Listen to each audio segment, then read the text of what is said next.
Alors, autre sujet de la semaine, on parle d'un conglomérat que tout le monde connaît, hein, en tout cas General Electric, mais qui a un cas intéressant, cette fameuse transformation digitale, parce que ça montre qu'on voit, hein, au travers d'un cas qui est étudié récemment, que même une entité aussi industrielle que GE, qui est le petit nom de General Electric, bah, est extrêmement impactée par le numérique et ça transforme aussi complètement son métier. Alors effectivement, je dirais que même dans le cas de General Electric, c'est non seulement impacté, mais est très moteur. C'est-à-dire que c'est une annonce qui a été faite dans le cadre d'une présentation annuelle, bon, je ne sais plus le terme exact, c'est Outlook quelque chose.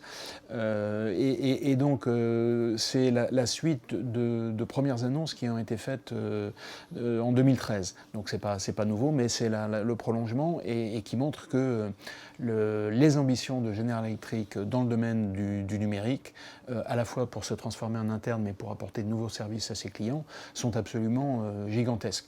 Alors, pour vous donner quelques chiffres, déjà en interne, General Electric aujourd'hui, c'est 20 000 développeurs. Et en 2017, il prévoit d'être 35 000. Donc 35 000 développeurs, ouais.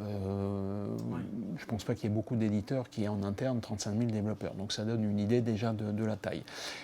En 2013, donc, General Electric avait commencé à parler de ce qu'ils appellent l'Internet industriel. Donc en gros, c'était l'idée de, bon, c'est un peu, on va dire, l'Internet des objets appliqués au secteur industriel qui sont couverts par General Electric. Donc en gros, l'idée, c'est de placer des capteurs un peu partout sur les différents équipements, de récupérer les données et puis avec ces données-là, de faire tout un tas d'analyses, ne serait-ce que pour faire la maintenance de ces équipements. Donc ça a commencé en 2013. Et puis donc, finalement, petit à petit, General Electric est en train de remonter la chaîne de valeur, puisque là, à l'occasion de cette présentation, ils ont indiqué qu'ils allaient commencer à...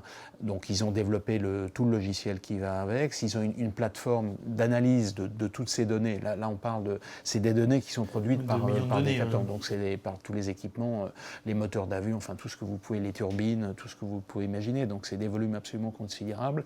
Donc, ils ont une plateforme d'analyse qui s'appelle Predix, et donc, qui peut se décliner sur différents segments.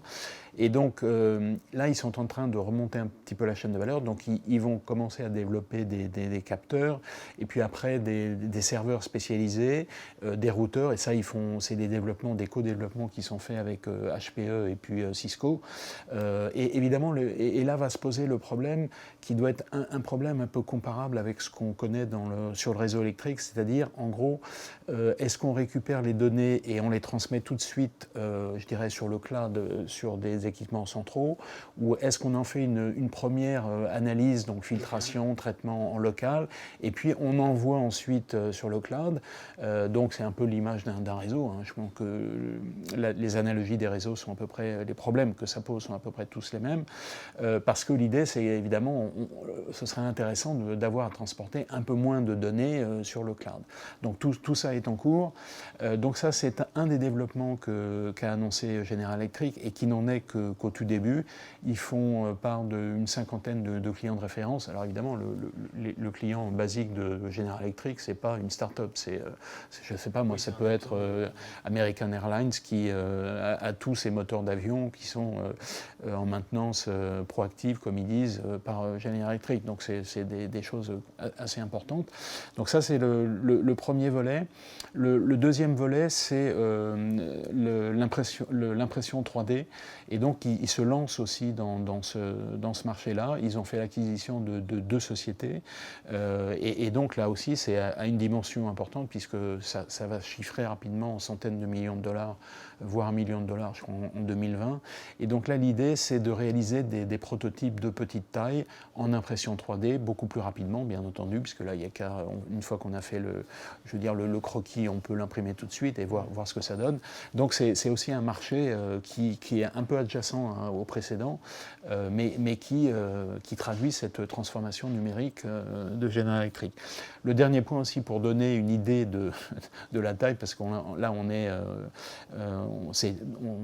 General Electric, c'est l'une des plus vieilles entreprises de Dow Jones donc et du monde. Donc c'est très important. Le budget informatique de General Electric, c'est 5 milliards de dollars par an. Donc bon, ça vous donne Quelques une idée. Les fournisseurs qui nous écoutent auront une oreille attentive. Et donc là, ils ont entrepris une stratégie d'économie de coûts et de 10%. Donc bon, c'est Comme 500 important. millions. Oui. 10% de 5 milliards, ça fait 500 millions.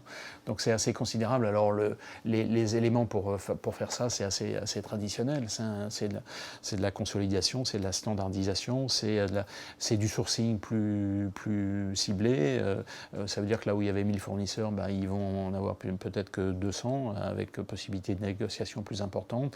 C'est la réduction d'applications. Enfin bon, c'est des trucs assez classiques, néanmoins appliqués à une échelle, celle de General Electric. Donc on imagine la complexité du problème que ça peut représenter. Eh bien, très bien, on en reparlera sûrement l'année prochaine.